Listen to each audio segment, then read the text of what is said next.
Dr. Siobhan O'Sullivan does like knowing animals. Dr. Siobhan O'Sullivan does like knowing animals.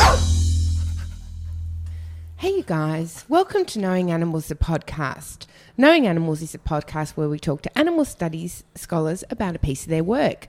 But we have another series that runs alongside Knowing Animals, which is called Protecting Animals. And this episode is from our Protecting Animals series. The Protecting Animals series is where we talk to animal advocates, past and present, about the work they do for animals. I'm Siobhan O'Sullivan and I do like knowing animals. So this episode, again, we have our wonderful sponsors, ASA, which is the Australasian Animal Studies Association. ASA has got their 2019 conference coming up in New Zealand next year. It's being run by the wonderful Annie Potts. It's called Decolonising Animals. It's going to be absolutely fantastic. If you're interested in animal studies, if you're interested in the lives of animals, if you're interested in doing something positive for animals, you've got to get yourself over to the ASA conference in New Zealand. It's going to be absolutely fantastic. I'm going to be there. I hope to see you there too. This episode is also brought to you by MC Pony, Vegan Enthused. Now, MC Pony does the intro music to this podcast. She's very talented. She's very passionate. Her music's all about change and helping to create a more positive world. So go over to her website, check her out on YouTube, check her out on iTunes, check her out on Triple J's Unearthed, and have a listen to the music. It's Rhymes for a More Positive World. That's MC Pony.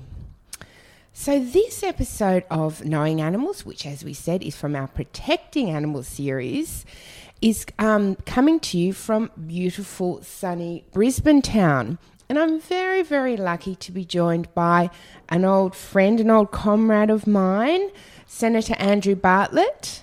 Now, when I first knew Senator Andrew Bartlett, he was Democrat Senator Andrew Bartlett, but of course, as I sit here across from him today, he's Green Senator Andrew Bartlett, so that's an amazing journey. And Andrew is a very strong, long-standing animal advocate, so today we're going to learn all about his work for the animals. Welcome to the podcast, Andrew. Thank you. Nice to be here. So, Andrew, what's got you interested in trying to do something for animals? Where did it all start? Some people have a big epiphany. I think mine was just more a gradual, ever-growing realisation, which I sort of feel sometimes I'm still on. I guess from when I was a teenager, I just liked animals in that sort of general way that particularly children do, and sadly often lose. And I don't know. I think used to sort of think animal lib people probably extremists, and we're meant to eat animals and stuff, but all the sort of stupid arguments you'd hear, if your vegetables have feelings too, and all that sort of thing, that is about the level of intellectual rigour you'd expect from a teenager who hasn't really thought about it. But at some stage I thought,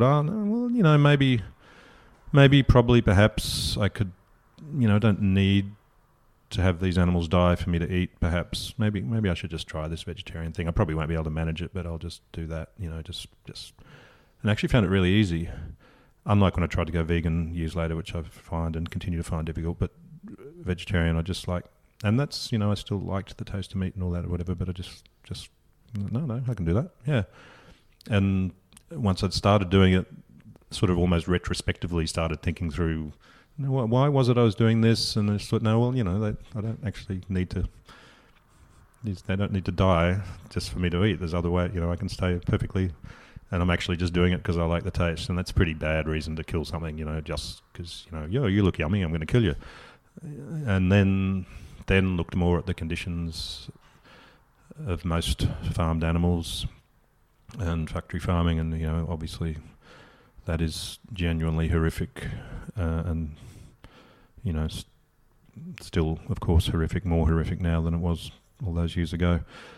And then became more aware of all the environmental aspects and, all of the links between, psychologically thinking it's okay to just brutalise animals and, violence between people and links between domestic violence and violence towards pets and the home and all of those linkages, and just saw more and more reasons why, this is really, really important for human animals as well as all of the animals that are brutalised, for the environment, for climate change, and just get stronger and stronger. But although often, the climate change aspect frustrates me that it still doesn't really get much focus, given it's an immediate thing people can do straight away.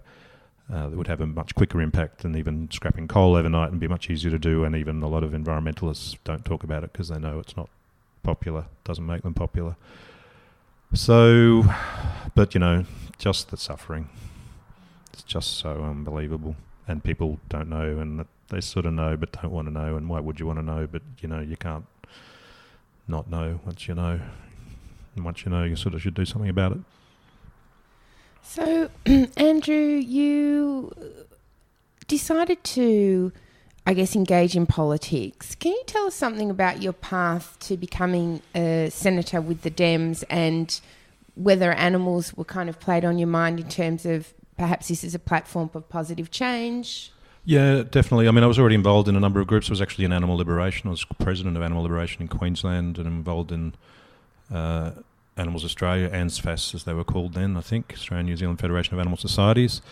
So I was active in those sort of activities, and it was a strange, I guess you'd call it accident, but in that I became a senator because Cheryl Curnow very, very, very unexpectedly back in 1997 decided to quit the party when she was leader and join the Labor Party, and I was sort of next in line and got put into the Senate. Having said that, it was an accident, but it wasn't an accident. I was next in line. So, and yeah, of course, thought, well, this is a platform where I can talk more about animal issues. And the Democrats did have a good record on animal issues. People forget Don Chipp set up the Senate Select Committee on Animal Welfare. In some ways, the Senate was more serious about looking at those issues then in the 1980s into the 90s with that committee than it ever has been since. It was a genuine attempt to examine animal welfare issues, and even today people draw to some extent on those inquiries into live exports in particular. Actually had a big impact on getting closing down of most of the marine parks. We've always got SeaWorld still there, but all of the really, really shitty ones. And not so impactful on industrial farming. But that was still part of the Democrats' legacy and history. But having said that, even within the party, people sort of sympathetic and supportive, but still sort of like, don't go on about it too much, makes us look a bit, fringy. And, we were a minor party going on about all sorts of fringe things, but people still have that funny thing with animal stuff. We're like, you go on about it too much, like you talk about it once amongst 100 other things. People go, you're going on about the animal stuff a bit much. I agree, but, So it was interesting, the internal experiences. I was the only vegetarian amongst the senators. But, at the same time, the public response, as now, when you talk about cruelty from people across all political persuasions, is always very strong, and it's a great platform for it, and to put a spotlight on it, which is part of what, a politician's role is in the Senate in particular. Yeah, I treasure those Senate reports into, a whole range of different animal uses. And I even forgot that it was, of course, Don Chipp who set it up. So they're all available online if people want to go and read about what was thought about a range of animal practices even a couple of decades ago, kind of 3 decades ago. It's all there. It's really good stuff.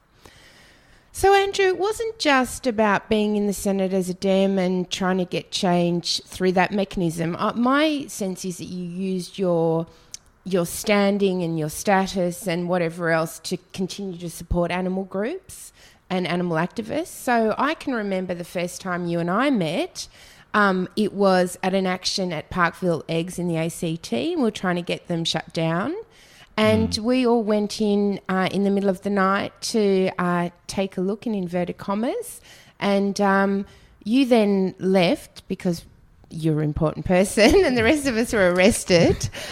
Left you all to the hands of the police, and I just scarpered back to the safety of Parliament House, yes. Can you tell people about why that kind of direct action is important or significant, or why you do it? 2 aspects. I think the people that do it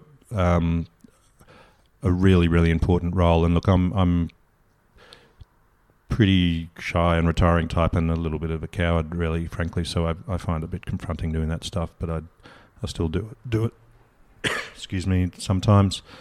But I really admire those that do it, and it's putting the spotlight on. That's why they keep it all locked away, because they don't want people to see. And of course, the attempts to try and keep it secret are much stronger now than they were then, precisely because people would go in and show the world what the reality was like, and try and pass laws to hide things, as corporations do in all sorts of ways. I think it's also an important part of the role of a politician, and it is to support people in the community and empower them, not just to go, well, I'm in here now and I'll fix it all for you, but to empower and support and encourage those that are helping to drive social change. Because, the longer I've spent in politics, the more obvious it is that it's the community movements that really drive the people power that makes change, and politicians ideally reinforce and strengthen and sometimes lead that, but often are reinforcing from behind, and more often, unfortunately, are blocking it to protect their own interests or the interests of their corporate sponsors or donors. So I still feel that very much, because it is probably where some of your questions might go anyway, but it's tough work. It's really distressing being an animal activist, particularly of that sort, and going to witness and bear witness, even in its own way, for those other sentient beings alongside them. It's very distressing, and you do cop a lot of abuse. You do get called a freak and a weirdo and a fringe, and I say even my own party got told I was being a flaky and dealing with fringe issues. So people need to know they're supported. Because they are, but it often feels like you're not, and that's what the corporations want. That's what the establishment always wants to do to people, is to make them think, no, nobody supports you, just give up, go away. And people need to not give up. People haven't given up. I know they're not going to give up, but every bit of extra recognition people have that they've got that support, on the inside, because Parliament often is about squashing dissent and squashing change. So knowing that there's actually people there that are trying to facilitate and support real change, I think, is an important part of the role. So you didn't give up or go away when the poor old Dems went off to that wherever it is that political parties shuffle off to in the next realm. Yes. Although perhaps I still occasionally meet people who tell me that they're a member of the Democrats and they're going to, keep fighting. But anyway, it certainly is a parliamentary party. They've ceased to exist. Or a registered political party that's not a meaningful political party in any meaningful sense of the word. But it's a shame. It did a great role over 30 years, left a great legacy, but served its purpose. It's a vehicle. Political parties are a vehicle for change. They're not, an end in themselves. So, yeah, that's why I got involved with the Greens. It's a stronger vehicle with similar values, with a better capacity to deliver the change we need. So, yeah. So you had a little bit of time out of Parliament, hooked up with the Greens. 10 years. 10 years, a nice decade rest from Canberra winters and the types of people we meet in perhaps Parliament House. And then you are back with the Greens, and next thing you're in the Senate. So the Greens on animals, what can you tell? What can you reveal to us? Well, everyone can judge for themselves the Greens' record on animals by virtue of what the party's done publicly. I think it's a good record. Again, often it comes down to individuals and individual people that have got the commitment to push issues in the federal arena. Lee Rhiannon's done a fabulous job, as she did when she was in the New South Wales Parliament. Even when I was a Democrat and she was a Green, and we were somewhat competing for votes and the like, recognised her work in that area, and others that have followed through. I think Maureen Faruqi in the New South Wales Parliament, who, the cycles of life, she's now about to go into the Senate. And I know in other states there's been individual Greens MPs that have pushed it. The party as a whole has always been very strong and consistent on live exports, for example, things like battery cages and the like. but there's difference of opinions around some issues like kangaroos, non-native animals, and the like. And as I alluded to before, I guess some people don't like people talking about how it would be a good thing if people ate less meat, or dairy or veganism in general. Some people get very touchy about the party being associated with that, which I think is understandable in a short-term political sense. But if you're about, social change, it's... Yeah, as I said before, I think, sometimes it's seen as not a good way to make yourself popular, whether as a political party or even as, in the animal activism movement, some of the more moderate ends of it. So, we shouldn't push the veganism angle too hard because it just alienates people, because people do take it very personally, as animal activists and vegan activists would know. How you get encouraging people, and I see in veganism anyway, it's not about, legislative change. I mean, we need legislative change in terms of industrial farming and factory farming and, the absolutely brutal treatment of animals. But in terms of people's food choices, that's personal choices, and it's about partly leading by example, partly providing opportunity, partly giving information, changing culture and more as over time. If you try and force people on stuff like that, you just get a backlash, is my feeling. In terms of where things are at anyway at the moment. But, it'd still be good to get rapid change on that, whether it's for climate emissions reasons or just reducing the terrible suffering or the other environmental damage that comes from large-scale food animal production. But anyway, I've sort of gone off the specific aspect of your question, which I think the Greens have a strong record, but, they're not the Animal Justice Party. They're not a vegan party. And they're not going to be. It's a broader-based party. But, I think I respect the role that the Animal Justice Party plays and other parties that have a specific single focus. But I think in an electoral politics sense, in a parliamentary politics sense, you've got to be part of building alliances across broad movements, and that means... covering a broad range of perspectives while still trying to ensure you've got a consistent moral framework, and I think the Greens balance that reasonably well when it comes to animal issues. And it'd be great to see more, though, things like animal experimentation.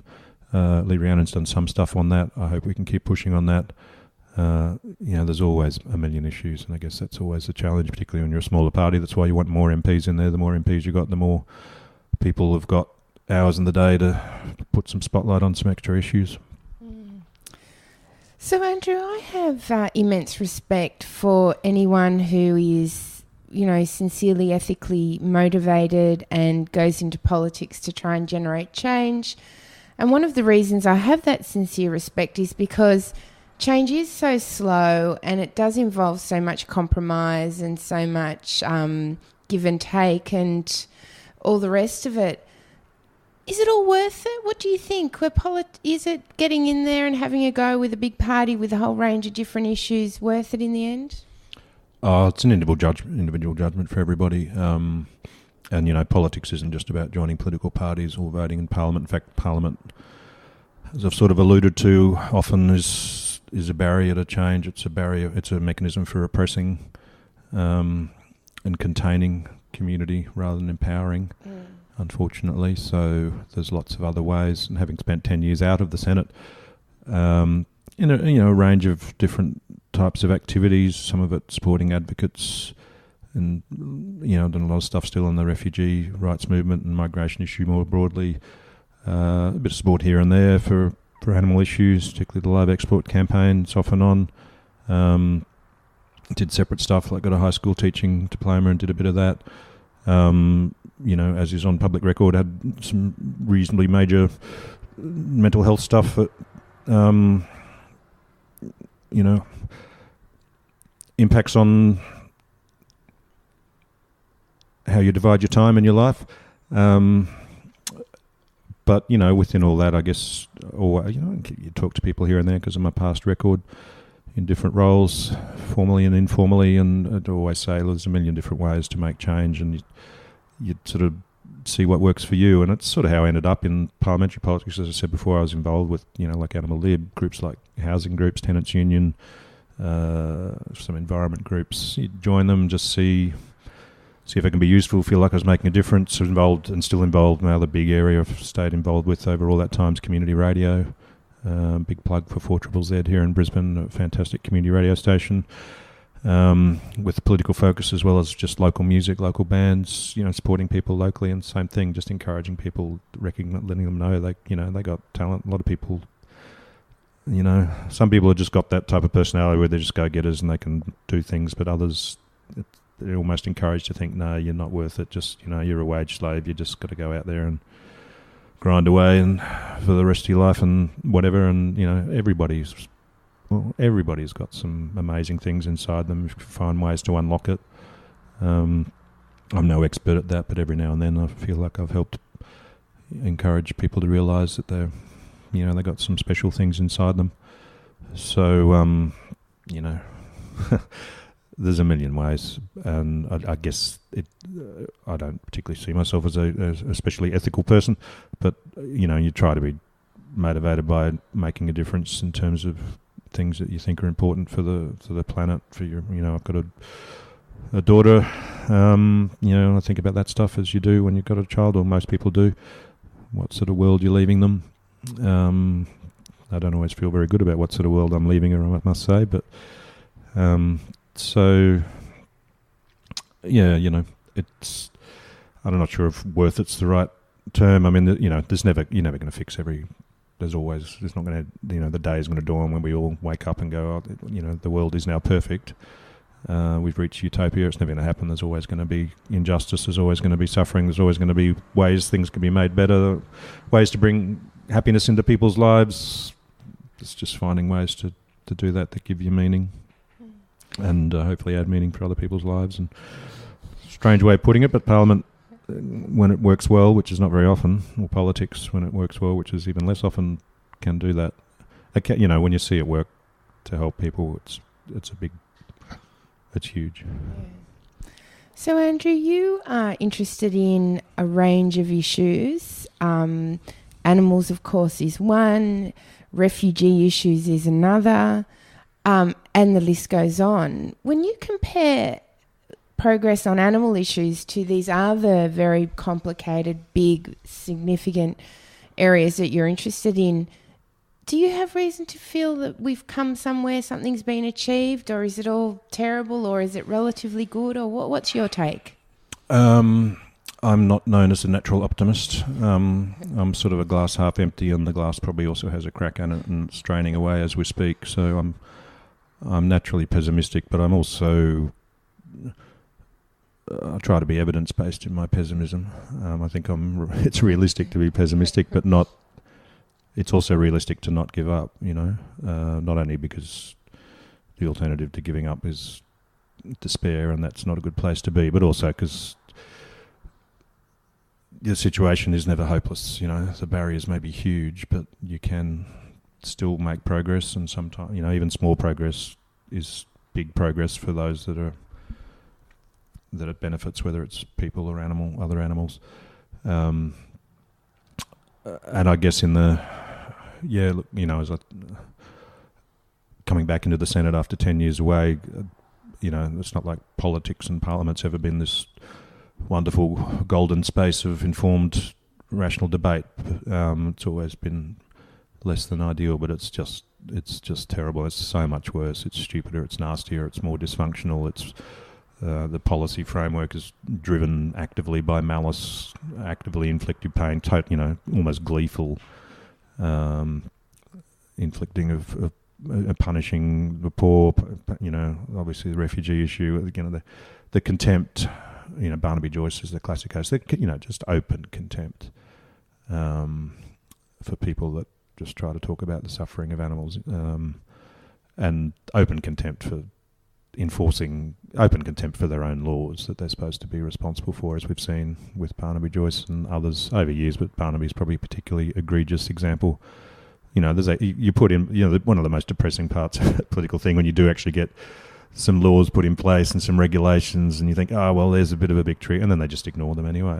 They break their own laws. They literally think they're above the law, and reality is often they are. That's pretty depressing, but it's just a reminder that not all the solutions are found just by changing laws. You've then got to get them enforced. You've got to have community pressure. You've got to have mechanisms. You've got to have the community mores and standards and all those things to back them all up. And that's why you've got to focus on community empowerment rather than thinking Parliament will fix things on its own. So I think overall things have got a lot worse. I won't go too much outside the animal issues at the moment, but in terms of inequality, in terms of the rampant authoritarianism, in terms of corporations, just who are authoritarian in their own nature as well, often, which is why they like joining up with tyrants so readily. Things are a lot tougher, but there's new ways of people and activists to engage and work together as well. That's very fluid. And there's reason for hope within that. People say often that, young people don't care about politics now, they're disillusioned or they're disengaged or they're cynical or they're self-interested or they'd rather just play computer games, and that's just bullshit. They're smart. They know politics is broken and bullshit, so of course they're not going to engage with it. And part of my job's to make people realise or believe, convince them that there is still hope in that direction. And I guess through the Greens and me running for the lower house seat here in Brisbane, part of why I'm doing that, saying no, look, breakthrough in the lower house, that'll really put pressure on to get the other, the establishment breakthrough into those that control the political establishment for the last century. There's still reason for hope there, but and there's been victories here and there, but the changes that happen. I go to veganism again. There's real momentum behind that. That has nothing to do with what's happened in Parliament. Parliament's got in the way. That's been people power and just truth and facts, and still a long way to go. And the resistance will get bigger. The corporate resistance, the big money and power and the establishment will get bigger, but the Parliament's also, I'd have to say, I'm sorry, this is a long answer, but it goes,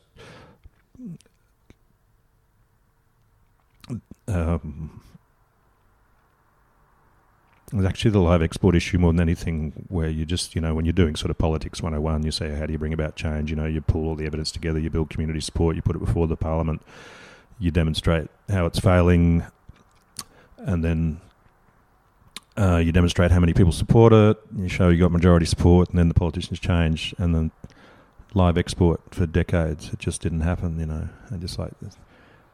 And it actually, it's serious. I've never told it. Here's a scoop for you. Actually got a grant from, you probably even remember this, I got a grant through Voiceless after I'd finished Parliament 2010 or something, to write a bit of a handbook on advocacy and how to advocate for change and in animal issues. And I talked to a lot of people, and maybe even talked to you at the time, pulling together different people's ideas, and talked to politicians and started writing it up, and I just couldn't I literally couldn't finish it because I hit the stuff about live export, and I thought, it's hopeless. It doesn't and I'm not saying that's the only reason I had my,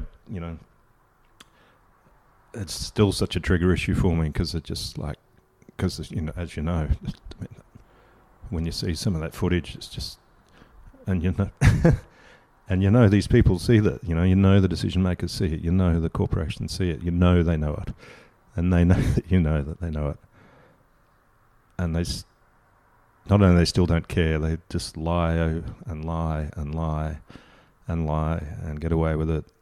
And mostly they used to pretend that they cared, although you got to Barnaby and he didn't even bother pretending anymore, which is where politics has got to. They don't even bother pretending to care, and they don't even bother pretending that stuff's even true. They just, they almost enjoy lying, being able to get away with lying, some of them. And I find that really tough. And it gets, I kept speaking at live export rallies over the time, telling people you got to keep going, and just few times I found that really hard. But, you know, I found that also really empowering. Really, I got the energy from the community, you know, and some of the people like Lynn White or Linda Stoner who've kept at it, you know, and they face that stuff. I mean, I can't. And keep going, you know, despite that, or because of it, you know, feeling that duty. I just so much admiration for their resilience. So, yeah, I actually I had to give the money back. I couldn't finish it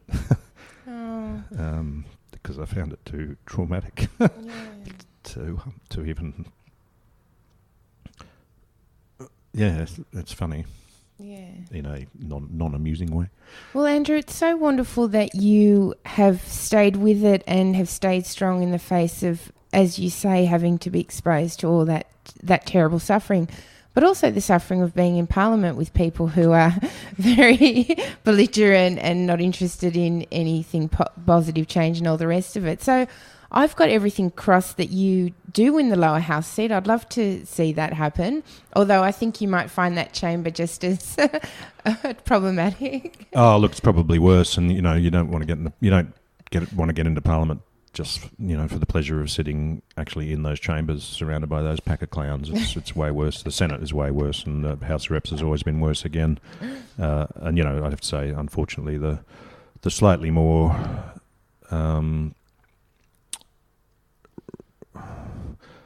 the slightly less rabid nature of the Senate in the past, and at least somewhat more of a capacity to step back from the, you know, really hyper-partisan nature of things and just examine things a little bit more, as happened in those, you know, those Senate select committees of animal welfare back in the 80s. You know, they produced unanimous reports, and they weren't, you know, hyper-radical, you know, close down farming overnight, but they had National Party and all the parties, and they, you know, they go, well, look, you know, we look at the evidence and there's real problems here, and, you know, that's how, you know, that change with marine parks. People forget, you know, what, you know, dolphins just in these little tiny concrete, you know, water tanks. So, whereas now it's just, yeah, I mean, I don't mind having diversity. I think it's great having diversity with the large crossbench, but that, you know, that's just a shambles. They're shifting parties from one day to the next. You don't know, you know, there's been 10 different people just in the last 6 months come into the Senate since I got in there. And obviously I came in there because of that whole citizenship thing as well. That at least I've stayed in the same party. At least the Greens ones that have come in there have stayed in the same party and continued on. The rest are just, you know, they're just all over. So it's just a particular shambles at the moment. I think it'll settle down again a bit once we get past the next election.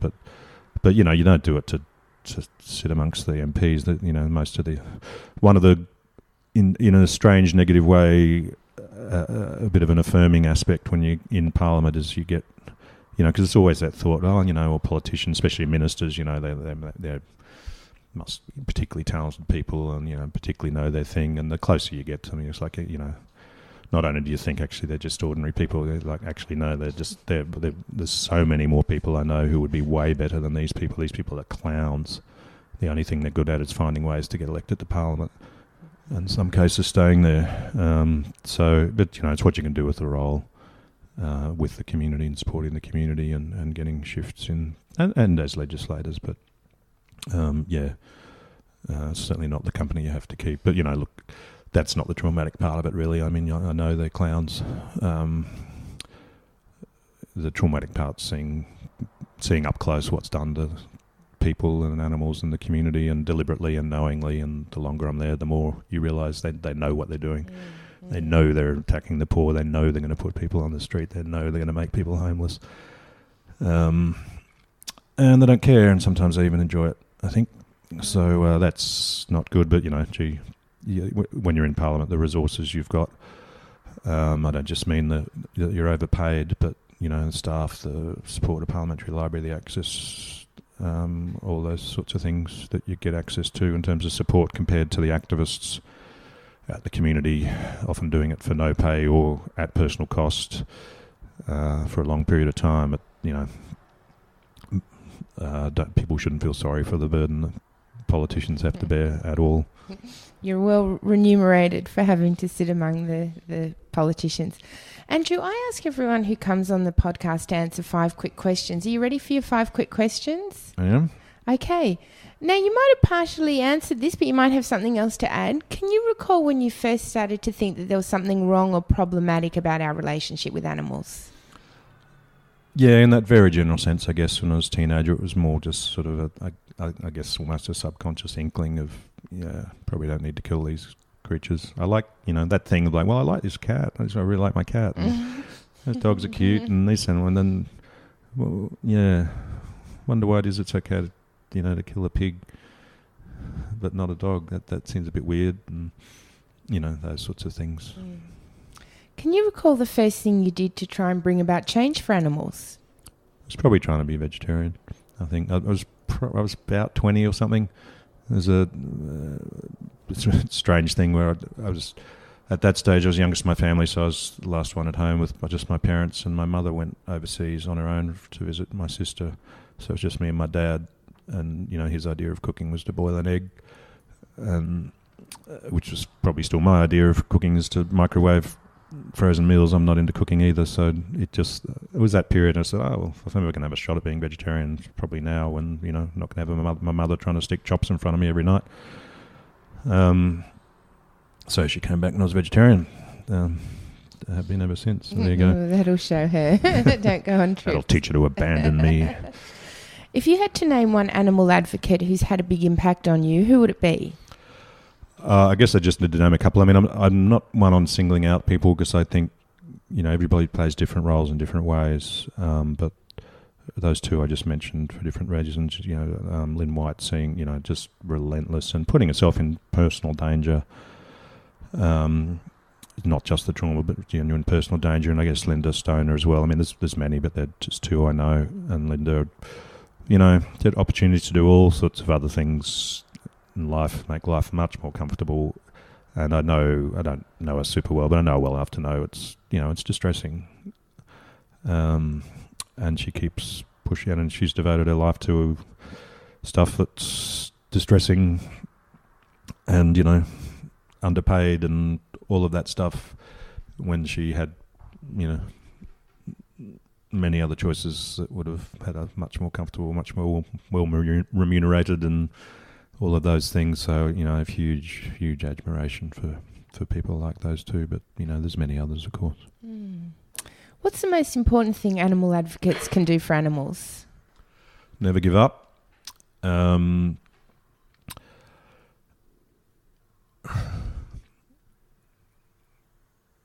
that is one. Never give up. And I say keep being strong, but I think there is that balance of you're trying to shift people's minds. You don't always shift people's attitudes by being aggressive and in their face and alienating them. So you've got to have that resilience of that being knocked back and being as well, which is why I guess I'll pull back to never give up. But I think also keep your mind open as to what is going to work, because there's no single approach that's going to work, whether it's changing individuals. One approach, every individual, a different approach will work to changing their minds, and similarly with broader social activism and tactics.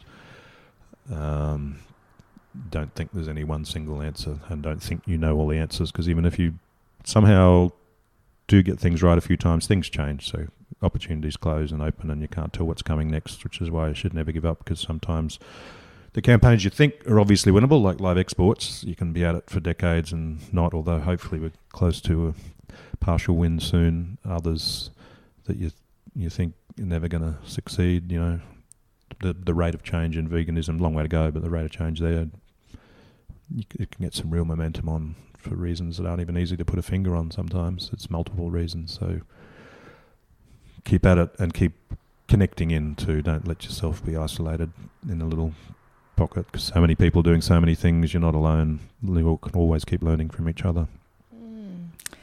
And if you had the power to change one thing about the human-non-human animal relationship, what would it be? Veganism. Many things, but that would obviously massively transformational. So, Andrew, what are you working on next? The thing I'm working on next is about to be stepping down from the Senate to focus on running for the House of Representatives. Long shot, hard work for smaller parties to win lower house seats. Labor and the Liberal Nationals have basically controlled our political establishment and been controlled by the political establishment now for over 100 years. And the only way we're really going to get rapid change is to break through into the House of Government and win lower house seats. Greens have done pretty well, made some big progress in some of those areas in the last state election here in Queensland. We actually won a seat for the first time. The state parliament had some big swings in some of these areas covered by the seat I'm challenging for in Brisbane, or it's called Brisbane. It's a Liberal seat. I'm trying to win it. Long shot, but if we did win it, it'd have a big impact. So how can people get involved and find out and support you? If people want to get involved and look, obviously we're trying to strengthen the Greens vote everywhere, but I appreciate not everybody wants to join or be part of the Greens as a party, but may just want to support my campaign. And, to win that seat, we'll need more than just established Greens members and supporters. We need people from wider parts of the community who see that as a chance to not just get rid of this government, but not just replace it with Labor again, but having somebody else in like myself that would even keep Labor honest and make them stronger. And they did get if we do get a new government, they should get in touch with me. They should be able to find me through all sorts of ways online. So Google Andrew Bartlett and you'll find me on Facebook or Twitter, or send me an email or websites through the Greens websites. You'll find me. Oh, fantastic. Or they can get in touch with you, and I'm sure you'll tell them. Get in touch with me and I'll pass them on. Well, Andrew, thank you so much for coming on Knowing Animals, and thank you to the listeners for joining us for Knowing Animals, a podcast where we talk to animal studies scholars and animal advocates about the work they do for animals. You can also follow us on Twitter at knowing_animals, and you can like us on Facebook at Knowing Animals. Most importantly, if you're only going to do one thing to support the podcast, leave a review at iTunes, because reviews make us go up in the rankings, and that makes it easier for other people to find us. I'm Siobhan O'Sullivan, and I do like knowing animals.